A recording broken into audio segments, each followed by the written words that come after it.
Hi friends, it's Em, and today we are going to be setting up a little bit of a goals check-in for mid-year. So we're going to go through, we're going to look at our goals for 2024, see what we've accomplished, see what doesn't serve us anymore, and set some new ones. We're also going to take a goal and sort of demonstrate breaking it down into manageable pieces or elements that we want to be thinking about, and craft a monthly reset. So first, what I'm doing is I'm just adding these splotches of color to the page to sort of help me categorize my goals. There's tons of different goal setting systems that you can use. I use one that breaks things into 8 categories, namely personal, fun, work, family, friends, relationships, wellness, personal development, financial, and home. So those are my categories, but you can totally make your own. What matters is that, you're putting goals that sort of are relevant to each other in the same place. So for example, one of mine is I want to be able to do a forward fold. Right? So that's where you lean over and touch your toes. I've never been able to do that ever in my life. And so I would put that in a category with similar goals, things related to physical fitness or my body's well-being. Just because sometimes these goals can help each other forwards. So if I want to be able to be more flexible and I also want to be able to do a forward fold, well, being able to do a forward fold would move me towards being more flexible, most likely.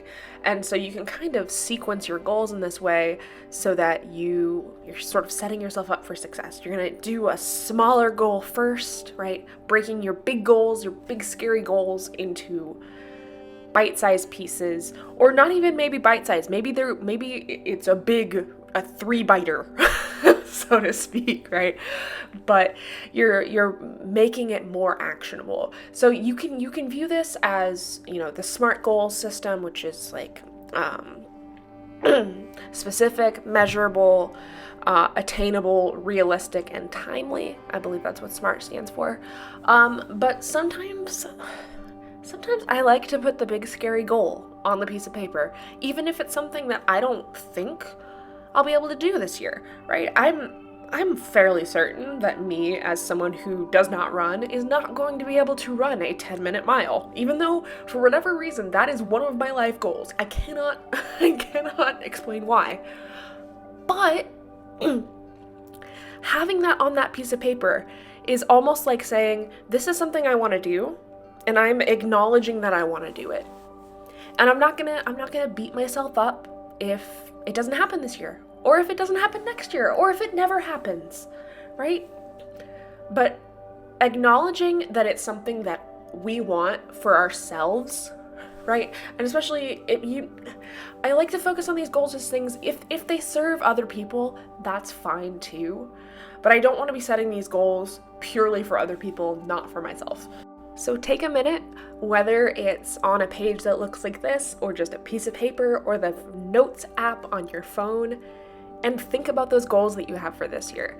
Think about the goals that you set at the beginning of the year and whether or not they still serve you where you are now. And just sit with them for a while.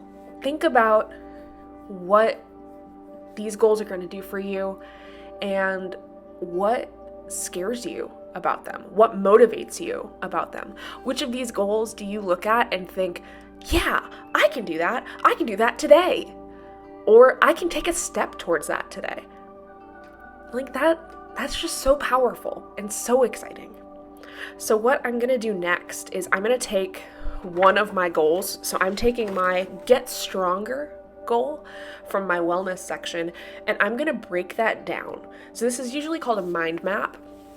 And what I'm going to break it down into is the components for sort of what I would need to do in order to get stronger. So those components for me are exercise, nutrition, mental, and rest. So it's not just, okay, all I'm going to do, I just have to exercise and then I'll get stronger. That's not how it works. At least for me. If it works for you, that's awesome. Tell me your secrets. But for me, there's going to be components. I need to be moving my body, right? And that can be, if it's running or yoga or Pilates or lifting weights. Any sort of motion is good motion. I also need to be fueling my body, so I need to be eating enough. I need to be, for me, I have a high cholesterol, so I need to be avoiding certain proteins and deep fried foods, for example. And also getting in those fruits and veggies, which I have never been a veggies person, and I'm doing my best. I'm doing my best. It's going. And so those, I feel like exercise and nutrition are the first two that come to mind, but I also need to focus on the mental elements. So there's some element of mental toughness, being able to build up that resiliency that sort of keeps you going when you want to give up. That's what I need to build. And I think that sense of resiliency will help you, through the rest of your life when you're going for these goals, when you're going to do tough things, because tough things are going to come up and you're going to be able to do them. So for me, that's things like going to therapy, focusing on accountability and mental toughness. Also, taking a book out of some challenges of like doing positive self-talk and affirmations, listening to like nonfiction books. I thought that would be fun. And then finally, we're focusing on rest, because you can't just go and go and go and go. You need to rest. You need to avoid burnout of your muscles and your mind and your emotions too. So I've got things like restorative yoga and stretching, diaphragmatic breathing. We're going to get so much oxygen in the body. And then of course, journaling and creative time. So this is how I broke down my goal into the pieces that I need or want to do. And then what I can do is I can incorporate these pieces very slowly into my weekly routine. So I can say, all right, I want to go for a walk once a week, and I want to journal and have some creative time twice a week, something like that, right? And then incorporating them slowly means that I'm not going to burn out, and it means that I actually get a chance to try it, right? Let's say I try out cardio and it is not working for me. I don't like it. I tried it for a month and it's just not it. Well, that's fine. There's other options. There are other things in my list that will help me reach that exercise goal. And finally, we have a monthly reset. A monthly reset is, oh my God, it's so good.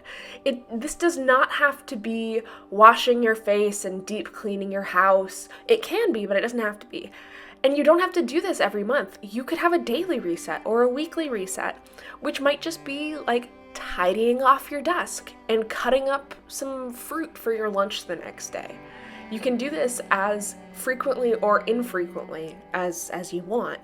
The whole point is just to get you to a place where you feel like you can succeed on whatever you're trying to do next. So for my months, I've been myself for the past 30 years. I know a little thing or two about myself. So I know that in order to kick off a good month, I need to have a budget set and I need to have goals set. And at the beginning of the month, I need to coordinate basically all of my social interactions for the rest of the month, because if I don't, then I won't see anybody. But there can also be smaller things in here, like lighting a candle, doing a little bit of meal prep, decluttering, because Lord knows I've got so much clutter sitting around my house. But there's tons of things that you could include on your monthly reset. Maybe it's going for a hike with your dog, right? Every month to just clear your head, that's what you want to do. So I hope that in some way, shape, or form, this video has gotten you excited about setting your goals for the last half of the year and has given you some tools to sort of get after it, right?